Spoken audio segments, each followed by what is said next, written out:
I was born in Norwich in 1967, October. My parents were from Hong Kong. Mum was from Canton, which is now called Guangzhou, and Dad was from Satogong. They were just land tenders, basically. They were told that, the streets of England were paved with gold and, it would be easy for them to get a job here. So they decided, three friends decided to get on a boat the first time around and come to England. Originally they set up in London because that's where the majority of the Chinese restaurants were at the time. So Dad's first job was a washer-upper in a restaurant in Hammersmith. You first start off as a dishwasher, then you would get taught some menial cooking skills, so you become the second chef in the kitchen, and then you learn your skill, and then hopefully you'd save enough money in 5 or 6 years to maybe open up your own takeaway or go into partnership with a few friends. So 4 of them got together in London to branch out from London. So I don't know why they picked Norwich, but maybe because they had a friend or an uncle here at the time. It was kind of strange because when I was growing up, all that I had were my parents and that community, so we were like locked in a Chinese community within England. So when I went to school, I couldn't speak a word of English. So at that time I was put in remedial classes to learn English to catch up with the rest of the group. So being the only Chinese person there, it was really strange because when I first went to school, Dad goes, well, taking you to school, left me there. But all the kids after me, I can still remember to this day, just came and started crying. I go, well, I couldn't speak language, I don't know where I am, why are all these people crying, what are we doing here? So that was that was my first taste of school in Britain. And it was strange because I didn't seem to be worried, but everybody else who came after me seemed worried because maybe they knew what was happening, whereas I didn't. But I really enjoyed school. School was a really fun time, and I grew up basically as a British person, but with Chinese parents, if that makes any sense. But the other thing which was strange was because I've got 7 sisters, I've got a large family. Some were still in Hong Kong when Dad came over here. So basically, my 3 older sisters were left in Hong Kong while Dad came over to make money, and then Mum joined, and then we had another sister and myself who stayed here, and then they came over later. So I didn't meet my other 3 sisters till I was about 5 or 6.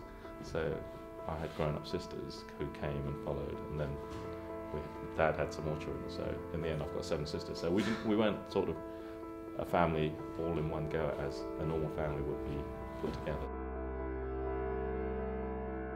So the language thing was the kind of split in my world. So basically, I'd automatically resort to Chinese when speaking to my parents, but go English when I speak to my brothers and sisters, and speaking English when I went to school. At the time, it was difficult for us to learn Chinese because there's so few of us growing up in Norwich. There weren't any Chinese schools, so what we learned was through our parents. So they would enforce us to learn some Chinese, writing and stuff like that. But it was so difficult because they worked so long hours.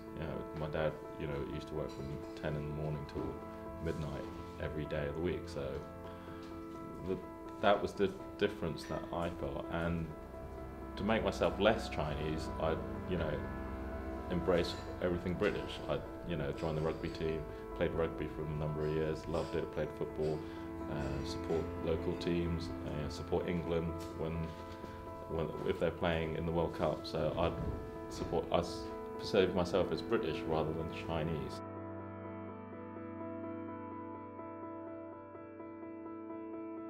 Father set up a takeaway on Untitled Road in 1971 called the Hong Kong Chinese Takeaway, and then 3 years later we opened here.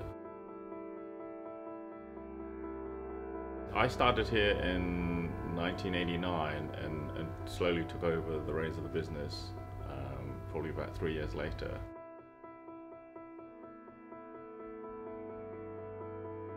Chinese food, since my father started, his takeaways evolved immensely. His menu has grown sort of probably 3 times from what it used to be. When we were younger, we just used to have basically we used to chip the potatoes by hand, so we had chipped potatoes. My dad had his family recipe curry sauce, so there's basic curry sauce flavors. Those are sort of dishes we had to make up because there weren't the ingredients available in England to make the proper dishes. So instead of just bean sprouts cooked with other things, we made up a dish, well, the Americans actually made it up, called chop suey, which is just bean sprouts with a mixture of meat with some sweet and sour sauce mixed in. And then, you know, the sweet and sour Cantonese style you see on menus now is totally different from when I was younger. So it's basically the takeaway kind of cuisine where you get the large chicken balls with a sweet and sour dip. So basically the takeaway side really hasn't evolved that much because people still like that kind of cuisine, like it's sort of fast food. Whereas the restaurant side has increased and evolved immensely. Like the food here now, this is what you'd get in Hong Kong, where we're from. So I think dim sum has become very popular with the onslaught of the Japanese cuisine, like the sushi and the Spanish tapas. This is just like Spanish tapas to us. We call it a touch of heart, which is what dim sum means. And so it's just a light afternoon snacky meal. So you can order a range of foods and then chat and speak with your friends with tea. The other way of calling it is yum cha, which is to drink tea. So you meet your friends. It's very social. You know, you can be as filling as you like, or you know, as little as you like. You can order a basket or hundreds of baskets, entirely up to your appetite.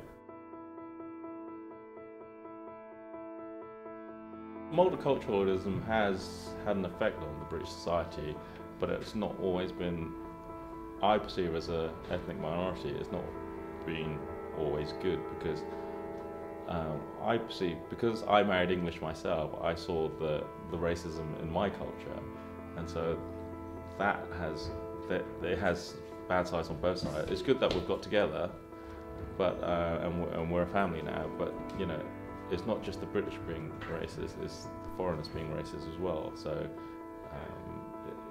it's good. It hasn't affected me.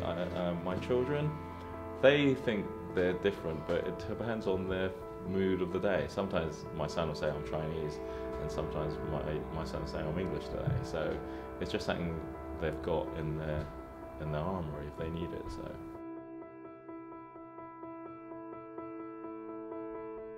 I think Chinese food has become a part of English culture because you see it everywhere, like in the local supermarkets.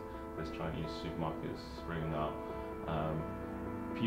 You hear people, oh, let's go for a Chinese or a Chinky. You know, it's become in British terminology now. Like, would go for a curry, or you go for a Chinese or a pizza or something. So I think it's ingrained in society now that Chinese food is here to stay.